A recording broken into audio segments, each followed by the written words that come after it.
के हमारे डोंगरे जी महाराज आपके गुजरात से ही हैं, पर डोंगरे जी महाराज कहते थे कि द्वारिका से लीला पूर्ण करके ठाकुर जी वैकुंठ नहीं गए तो कहां गए? बोले पंढरपुर चले गए। चंद्रभागा नदी के तट पर पुंडलीक के लिए आज भी ईंट पर खड़े हैं। ठाकुर जी वैकुंठ नहीं गए हैं, पंढरपुर में हैं। पुंडलीक भक्त के लिए वहां खड़े। बहुत सुंदर, हमें बहुत अच्छा लगता है महाराष्ट्र के संतों की कथा सुनाने में। तो श्री तुकाराम जी महाराज चक्रवर्ती सम्राट छत्रपति शिवाजी महाराज, वे जब कभी भी अवसर मिलता था श्री तुकाराम जी का प्रवचन सुनने के लिए जाते थे। कई उनके आश्चर्य हुए हैं। कई मुगलों ने इस बात की खोज की कि ये छत्रपति सम्राट शिवाजी महाराज, इसको कब मारा जा सकता है। तो लोगों ने कहा कि ये प्रवचन सुनने के लिए जाते हैं, तब एक भी सेना का आदमी नहीं लेके जाते, और जो सेना के लोग प्रवचन में जाते भी हैं वो अस्त्र शस्त्र छोड़ के जाते हैं। सत्संग में जाकर के शिवाजी पर आक्रमण किया जा सकता है। तो एक मुगल राजा ने पूरी अपनी सेना को भक्त भेष बना करके और अस्त्र शस्त्र छुपा करके कथा में भिजवा दिया। बोले जाओ, वहीं शिवाजी बैठे होंगे, उनको वहीं मार दो। तुकाराम जी सुंदर कीर्तन कर रहे थे। कभी अवसर मिले बंधुओं, हमारे महाराष्ट्र के वारकरी संप्रदाय के वैष्णवों का कीर्तन सुनिएगा। अब वो होता तो वो मराठी भाषा में है, पर हमको सौभाग्य मिला है, एक बार नासिक में कथा थी तो वहां के महाराज जी ने हिंदी में कीर्तन करवाया। कीर्तन वहां कथा को ही कीर्तन कहते हैं। तो वहां का बड़ा सुंदर नियम है, व्यासपीठ नहीं होती, एक आसन लगता है, और जब तक व्यास जी नहीं आते तब तक तो वहां कीर्तन चलता है। बढ़िया मंजीरा बजते हैं, मृदंग बजती है और वीणा बजती है। जैसे ही व्यास जी आते हैं वो एक कीर्तन गाते हैं, उसी कीर्तन पर ही 1.5-2 घंटा प्रवचन करते हैं। बहुत आनंद आता है। तो तुकाराम जी कीर्तन कर रहे थे और श्री शिवाजी महाराज बिल्कुल सामान्य वैष्णव की तरह, छत्रपति शिवाजी महाराज बैठे, अस्त्र शस्त्र छोड़ करके, सब सैनिक जन भी अस्त्र शस्त्र छोड़ करके बैठे हैं। तभी मुगल आक्रांताओं ने उस प्रवचन सभा में प्रवेश किया। छुपा करके लाए थे शस्त्र की, यहीं मारेंगे। जैसे ही उस सभा में प्रवेश किया, सत्संग की ऐसी कृपा, जितने लोग बैठे थे सबका रूप शिवाजी की तरह प्रकट हो गया। सब में शिवाजी दिखने लगे। उन लोगों को पहचान नहीं पा रहे, ढूंढ नहीं पा रहे, इनमें असली शिवाजी कौन है। डर के मारे दौड़े गए और जाकर के मुगल राजा से कहा, वहां तो 1000 शिवाजी बैठे, किसको मारे हम? सबका एक जैसा चेहरा है। तो शिवाजी महाराज तुकाराम जी का बहुत प्रवचन सुनते थे।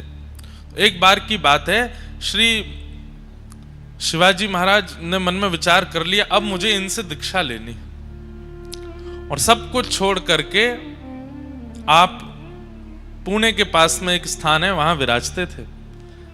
शिवाजी महाराज पधारे। उस समय आज तक श्री शिवाजी महाराज का कैसा यश है आप सब जानते हैं। छत्रपति शिवाजी महाराज जब तुकाराम जी के दर्शन करने के लिए आए तो इतनी संख्या में, तादाद में भीड़, सैनिक आदि सब चल रहे थे, और सब जगह तुकाराम जी की जय जयकार होने लगी। वाह भैया, धन्य है ऐसे गुरु, जो इतना सुंदर शिष्य मिल रहा है।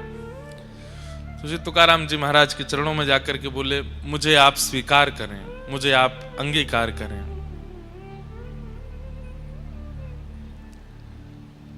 तुकाराम जी महाराज थोड़ी देर प्रवचन करने के बाद बोले, मैं आपका गुरु नहीं बन सकता, आप मुझे शिक्षा गुरु मान लीजिए, आप मुझे अपना जीवन पथ का गुरु मान लीजिए, लेकिन आपके दीक्षा गुरु तो जंगल में विराजमान हैं, समर्थ गुरु रामदास, वो आपके गुरु बनेंगे, वही आपके गुरु, आप उनके पास जाओ। शिवाजी महाराज और आनंदित हो गए, कैसा त्याग है। एक छत्र सम्राट को देख करके कौन नहीं चाहेगा कि ये मेरा शिष्य बन जाए। लेकिन श्री तुकाराम जी महाराज कहते हैं, मैं तुम्हारा गुरु नहीं हूं, तुम्हारे गुरु तो समर्थ गुरु रामदास हैं, वन में विराजमान है, उनके शरणागति में जाओ। प्रवचन हमारा सुन लिया करो, हमारे पास ज्यादा कभी कभी आ जाओ, पर तुम्हारे चित्त को जो शांति मिलने वाली है वो तो समर्थ गुरु रामदास ही तुमको देंगे, उनके पास जाओ। तब शिवाजी महाराज ने समर्थ गुरु जी के शरणागति ग्रहण की।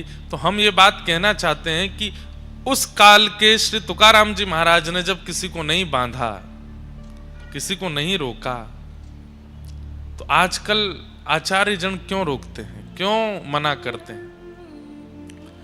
हम बोल देंगे तो बहुत विवादित हो जाएगी बात, पर कई जगह ऐसा कह दिया जाता है, केवल हमें सुनो, हमारी सुनो और किसी की मत सुनो। नहीं, अगर ये भावना कबीरदास जी ने अपनाई होती तो कभी कबीर नहीं बन पाते। सबके पास गए, श्रीमद वल्लभाचार्य जी के पास गए, उस काल के कबीर जी श्री जनाबाई के दर्शन करने वो भी महाराष्ट्र पधारे। कबीरदास जी सबके पास गए और सबके यहां जाकर के कुछ ना कुछ ग्रहण करते थे और उसको गा देते थे। रैदास जी नहीं बन पाते, मीराबाई नहीं बन पाती अगर यही भावना रखते कि केवल हमारी सुनो और हमें सुनो। नहीं, सबकी सुनो। जहां से कृष्ण भक्ति प्रकट हो रही हो उनको जरूर सुनो। हमारी तो यही भाव है। किसी के प्रभाव, किसी के रूप, किसी के लटके झटके पर मत जाना। केवल वाणी से अनुभव करना, कृष्ण प्रिय लग रहे हैं कि नहीं। अगर कृष्ण की सामीप्यता लगती है तो उनको सुनो। अगर कृष्ण सामीप्य नहीं हो पा रहा है, केवल लग रहा है कि ठीक है सत्संग प्रवचन चल रहा है पर ठाकुर जी के प्रति हमारा रुझान नहीं बढ़ रहा है, तो उन्हें दंडवत प्रणाम कर लो, और लेकिन सुनो सबको। तो भले ही हम 2030 में आएंगे, लेकिन उससे पहले गुजरात में जहां कहीं भी आए जरूर आना। और ऊंझा में खूब सुख मिला, उमिया माता को बस प्रणाम करते हैं, वे कृपा करें जल्दी उनकी शरण में आने का अवसर प्राप्त हो। आप सब लोगों को बहुत बहुत प्रणाम, सबको बहुत बहुत वंदन। हमारे नायक परिवार को बहुत बहुत आशीर्वाद व्यास मंच से। वे ऐसे ही सदा भक्ति भागवत में लगे रहें। जीवन तो देखिए चलता रहेगा, धन कमाना, धन ना कमाना, श्रेष्ठता प्राप्त होना, अश्रेष्ठता हो जाना, सब लगा रहता है जीवन में। पर भक्ति चित्त में बनी रहे। श्याम सुंदर सदा हमको प्यारे रहें, हम उन्हीं के रहें, वो हमारे रहें। ये भाव सदा आपके चित्त में रहना चाहिए। इसी भाव के साथ आइए कथा को अब विश्राम की ओर ले चलते हैं। बचे हुए प्रसंगों को देखो, भागवत सप्ताह 7 दिन में तो बहुत मुश्किल हो जाता है कहना। इतनी विस्तृत भागवत जी की वार्ता है कि उसका विस्तारीकरण, उसका सूक्ष्म में कहना बहुत मुश्किल होता है। पर सप्ताह में जितने भाव प्रकट होते हैं वह भी श्रेष्ठ हैं। अगले वर्ष पुनः मास कथा होने वाली है नासिक में। 1 महीने की कथा का क्रम रखा गया है। कई क्रम आ रहे हैं बीच में कथा के, पर फिर भी वो 1 महीना का क्रम रहेगा। जरूर सुनिएगा, बहुत सुख मिलता है।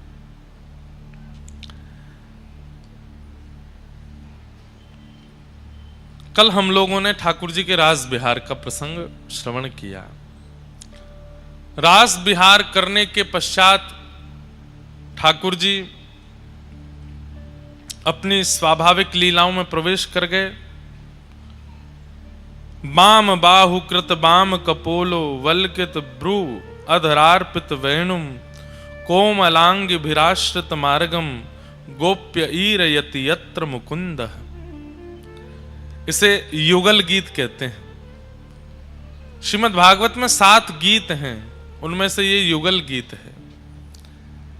युगल गीत में 2 श्लोकों में गोपियां भगवान की रूप माधुरी का वर्णन श्रवण कर रही हैं। बहुत सुंदर भाव है। तत्पश्चात भगवान ब्रज में अन्य लीलाएं करने लगे। व्योमासुर का उद्धार किया, अरिष्टासुर का उद्धार किया, केसी राक्षस का उद्धार किया। यहां नारद जी ने कंस को जाकर के कहा, तुम्हारा शत्रु कृष्ण बड़ा होता जा रहा है, तुम कब मारोगे? कंस ने कहा, बोले कि मैं तो बहुत प्रयास कर चुका, वो मरता ही नहीं है। पूतना भेजी, अरिष्टासुर भेजा, व्योमासुर भेजा, केसी भेजा, इतने राक्षस भेजे, लेकिन वो मरता ही नहीं है।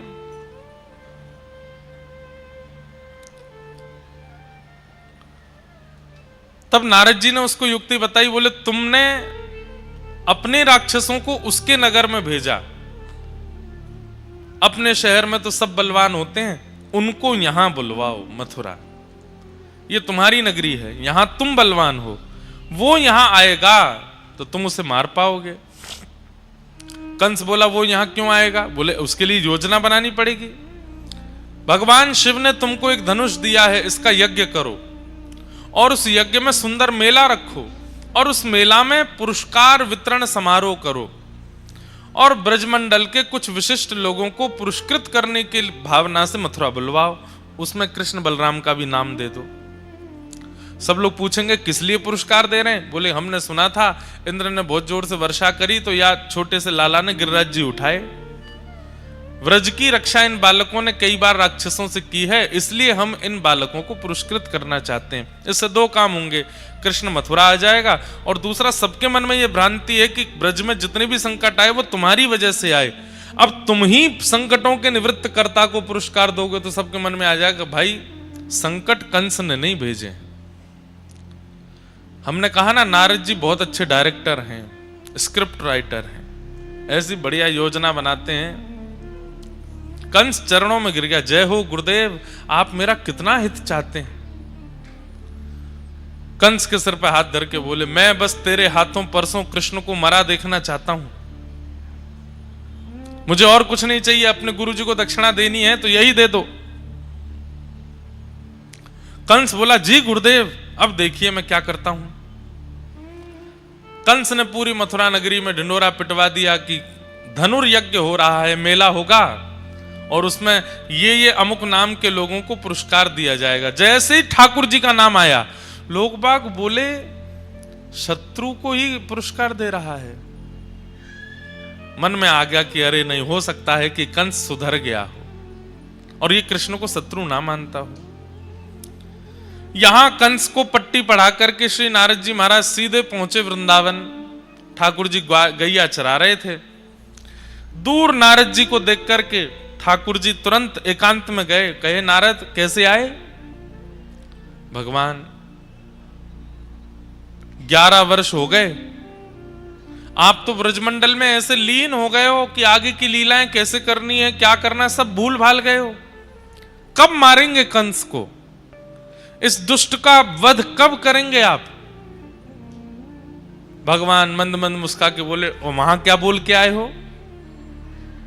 सब पता है हमें, पूरी योजना बनवा के आए हो हमारी। नारद जी बोले मुझे कुछ नहीं पता, परसों आपके हाथों कंस को मरा देखना चाहता हूं।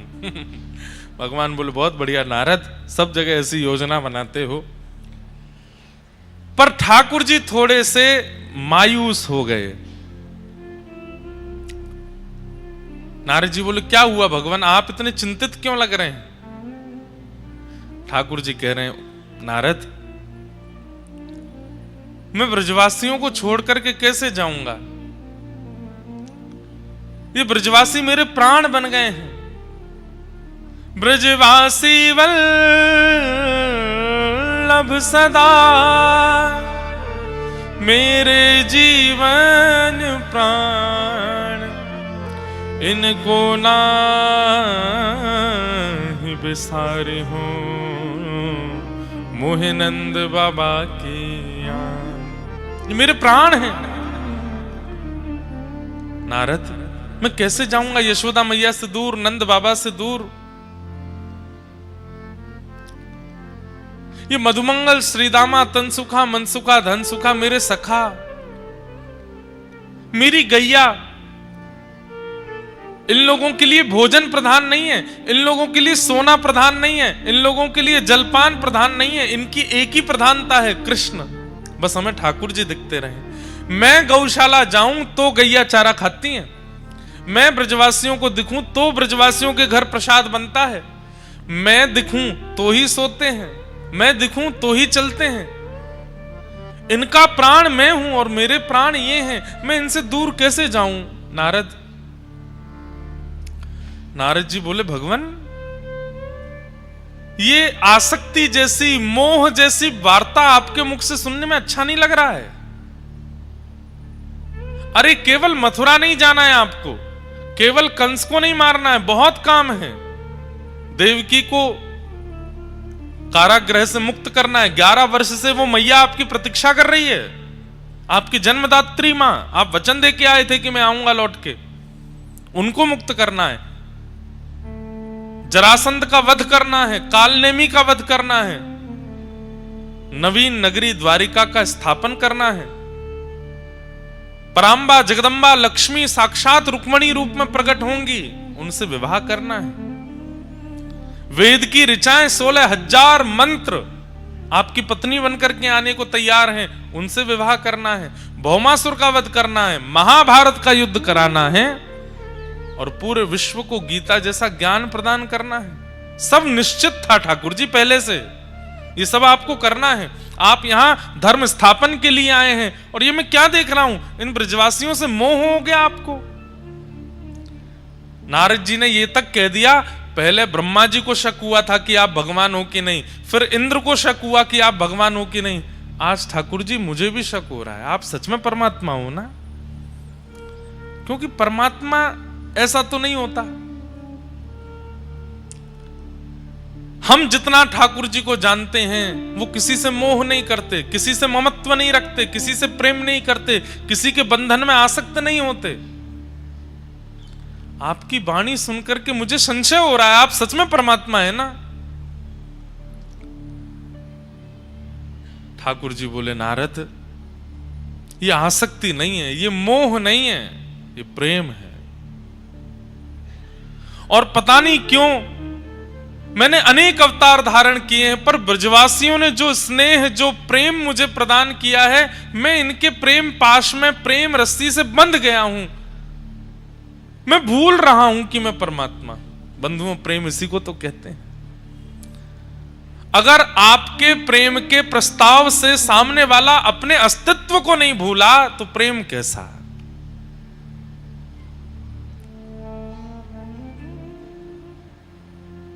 प्रेम तो उसी को कहते हैं जहां पर व्यक्ति अपने अपने अस्तित्व को भूल जाए। प्रेम उसी को कहते हैं जहां व्यक्ति अपने आप को भूल जाए, आपके प्रति पूर्ण समर्पित हो जाए। और ठाकुर जी के साथ वो ब्रजवासियों ने कर दिखाया कि भगवान ये तक भूल गए कि मैं परमात्मा हूं। ठाकुर जी बोले नारद, एक काम नहीं हो सकता। बोले क्या?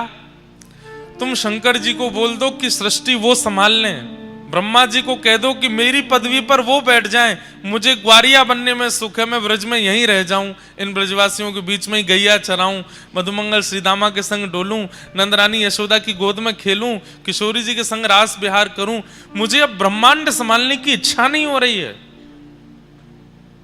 मुझे वैकुंठ से भी प्रिय, मुझे स्वर्ग से भी प्रिय ये ब्रज लगने लगा है।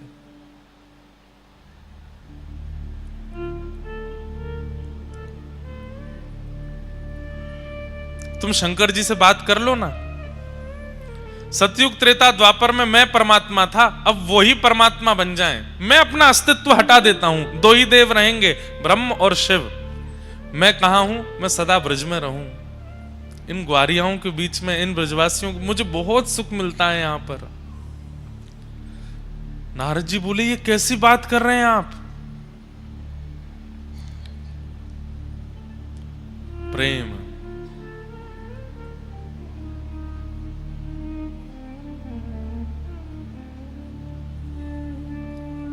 अद्भुत है बंधुओं, प्रेम।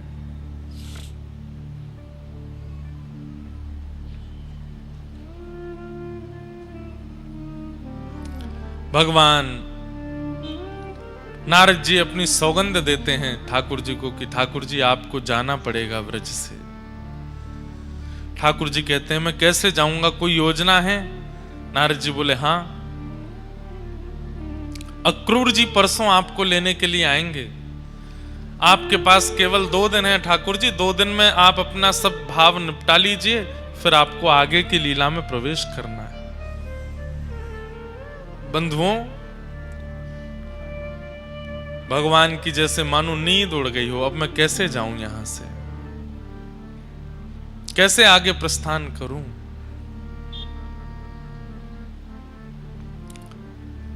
अक्रूर जी को कंस ने भेजा है वृंदावन, जाओ कृष्ण बलराम को निमंत्रण देकर के आओ, धनुर्यज्ञ में पुरस्कार देना है। वे लोग मथुरा पधारे। अक्रूर जी महाराज व्रज आए। सब ब्रजवासियों की भीड़ लग गई नंद भवन में कि भाई कंस का दूत क्यों आया। और जैसे ही पत्र पढ़कर के सुनाया कि धनुर्यज्ञ में कृष्ण बलराम को पुरस्कार देने के लिए महाराज कंस ने मथुरा बुलाया है, तो कहीं पुरस्कार देने का खबर समाचार सुने तो सब नाचने लगते हैं, गाने लगते हैं, आनंदित हो जाते हैं। पर वृंदावन में सुन्न सन्नाटा, कोई प्रसन्न नहीं हुआ। अक्रूर जी महाराज बोले, मैंने समाचार सुनाया कि कृष्ण बलराम को पुरस्कृत करने के लिए मथुरा बुलाया, आप लोग शांत क्यों हैं। ब्रजवासी बोले, कितने दिन के काजे कन्हैया जावेगो मथुरा। बोले बस आज रात्रि निकलेंगे, आज शाम तक निकलेंगे, कल वहां रुकेंगे, परसों आ जाएंगे। ये सुनकर के ब्रजवासियों में कई तो मूर्छित होकर गिर पड़े कि हम इतनी देर बिना कृष्ण को देखे कैसे रहेंगे। ब्रजवासियों की स्थिति देखकर के ठाकुर जी घबरा गए। बोले इन्हें कैसे बताऊं कि मैं तो हमेशा के लिए जाने वाला हूं, ये एक दिन के लिए जा रहा हूं। ये खबर सुनकर के मूर्छित हो करके गिर रहे हैं, ये बेहोश हो रहे हैं, व्याकुल हो रहे हैं, रो रहे हैं। इन्हें कहीं से अगर पता चल गया कि मैं आने वाला ही नहीं हूं, क्या होगा। यशोदा मैया बोली, हमें ना भेजनो अपनो लाला, कंस से कह दो पुरस्कार यहीं घर भिजवा देगो, हमारो लाला कहीं नहीं जावेगो। और सब ब्रजवासी यशोदा मैया के पक्ष में आ गए, हाँ हमारो लाला नहीं जावेगो, बिल्कुल नहीं जावेगो। ठाकुर जी ने मन में विचार किया, मुझे ही कुछ करना पड़ेगा, नहीं तो ये ब्रजवासी तो नहीं जाने देंगे। ठाकुर जी ने नाटक किया रोने का और बैठ गए बीच में आकर के और यशोदा मैया से बोले, मैया तू तो चाहवे ही ना है कि मैं बड़ो बनूं। अरे 24 घंटा इन गैयान ने चरातो रहूं, गोबर में लिपो रहूं, धूल में सनो रहूं और इन ब्रजवासीन के यहां बस घूमता रहूं, बस यही में मेरो पूरा जीवन निकल जाएगा। अरे सबके बालक आगे बढ़े, सबके बालक ऊपर जामे, सबके बालकन को श्रेष्ठता प्राप्त होवे, तेरे लाला को पहली बार कोई पुरस्कार देवनो चाहे और तू मना कर रही है। हाँ मैं तो केवल यही मारे हूं ना, कालिया नाग आ गयो वाकू भगाया, तृणावर्त आ गयो वाकू मार दे, सक्टासुर आ गयो वाको वध कर दे, ब्रजवासीन की रक्षा के लिए गिरिराज जी उठा ले। और आज पहली बार कोई ने पुरस्कार देवे को मन बनाया तो आप सब लोग मना कर रहे हो। ठाकुर जी ये बात मन से नहीं बोल रहे हैं। ब्रजवासी सब शांत हो गए कि कन्हैया को कहीं ऐसा तो नहीं लग रहा कि हम उससे प्रेम नहीं करते, इसलिए हम उसको पुरस्कार लेने से मना कर रहे हैं। यशोदा मैया बोली, नहीं लाला हम यहां हमारे मना ना कर रहे, तू जाने तो है कंस कितना दुष्ट है। अरे तो वाको बुद्धि परिवर्तित है गई, अब पुरस्कार देवे बुला रहा हूं, मैं क्यों नहीं जाऊं मथुरा। और 2 दिन की तो बात है, मैं परसों आ जाऊंगा ना। दाऊ दादा कन्हैया की ओर देख रहे हैं, बोले कि कन्हैया झूठ तो मत बोले, ये परसों की बात मत कह, तू बस जावे की बात कह। ठाकुर जी बोले, दाऊ दादा अगर मैं परसों नहीं बोलूंगा तो ये ब्रजवासी नहीं जान देंगे, और अगर मैं परसों की कह के नहीं जाऊंगा, कोई आश में इनको छोड़ के नहीं जाऊंगा, ये प्राण त्याग देंगे। बंधुओं प्रेम बड़ा विचित्र है।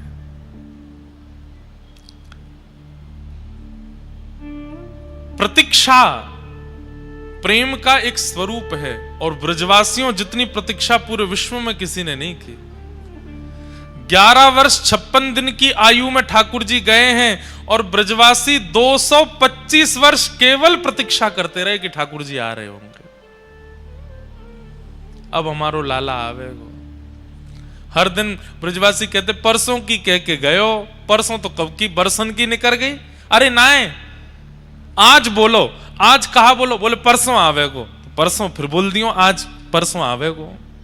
रोज ब्रजवासी परसों परसों कहते के ठाकुर जी, एक दिन तो ब्रजवासी सब हंसने लगे, वाह लाला कल नहीं कह के गयो, परसों कह के गयो, और ये परसों बरसन के समान है गई, रोज परसों आ जाए। एक आशा दे करके गए ब्रजवासियों को कि मैं परसों आ जाऊंगा।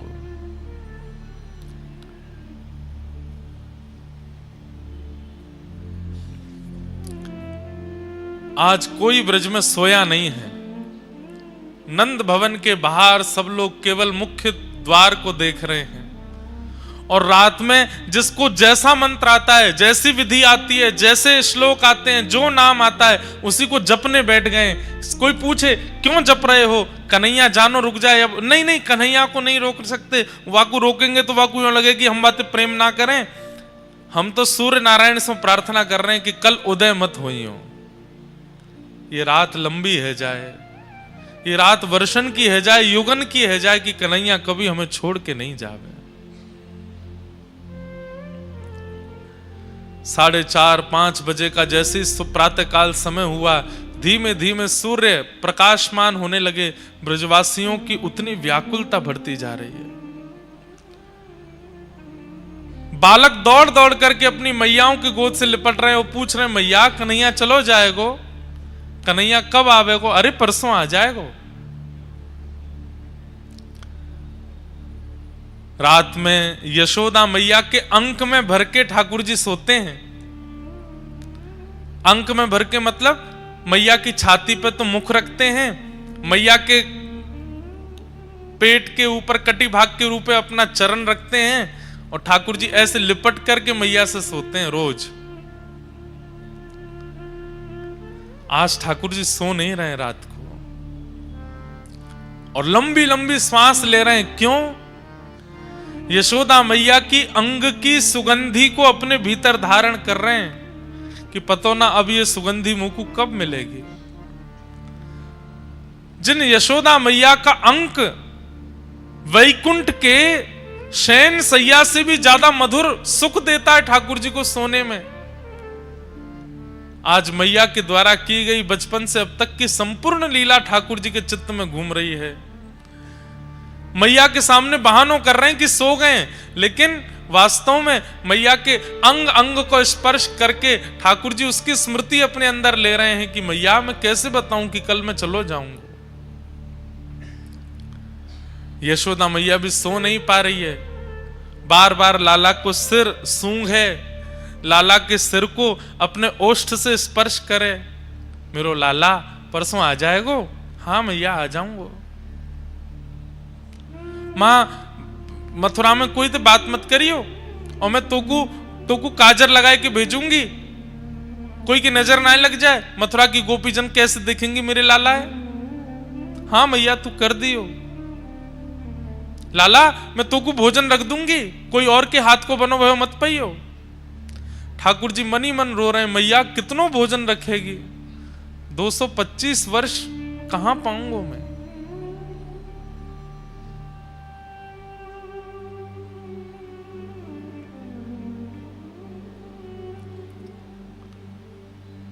रात भर यशोदा मैया के अंक से लिपटे ठाकुर जी रुदन करते रहे।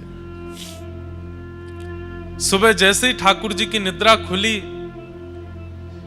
आज तक ठाकुर जी कभी अपने आप नहीं उठे। मैया आती है, लाला को सिर पकड़े, अपने हाथ से दूध पिलावे, सोते भय ठाकुर जी के मुख से दूध स्पर्श कराती है और उसको पीते पीते ठाकुर जी तब आंख खुलते हैं। लेकिन आज मैया जैसी दूध को पात्र लेके आई तो कहा, देखी ठाकुर जी बैठे हैं, जग गए हैं। लाला कहा भयो? आज तक कभी ऐसा पहले नहीं भयो कि तू उठ के बैठ गए हो, आज अपने आप बैठ गए हो। मैया के अंक से लिपट गए, बोले मैया मैं परसों तक कैसे रहूंगा तेरे बिना। परसों शब्द है पर मन में बरसों आ रही है ठाकुर जी के। अरे ना लाला, अब तू ही तो कल कह रहो सबके बालक ऊपर बढ़े तो वो बढ़नो है, अब तो को लगे कि तू पुरस्कार लेके आगे बढ़ेगो तो तू जा। और मैं कहीं जा थोड़ी नहीं हूं लाला, तू आ जाएगो वापस। फिरते वही ब्रजमंडल में लीला होंगी, फिरते रोज गैया चरावे जाइयो, फिरते रोज माखन मिश्री लाला को पवाए करूंगी, बस 2 दिन की तो बात है। ठाकुर जी बहुत भावुक हो रहे हैं।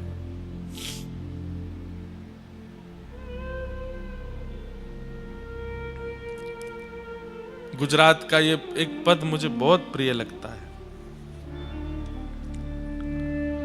56 भोगन थाल धराए के, 56 भोग थाल धराए के, माखन नी मिश्री मारी रह गई गोकुल माँ, माखन नी मिश्री मारी रह गई गोकुल माँ। नंद लाला ने माता यशोदा जी सांभ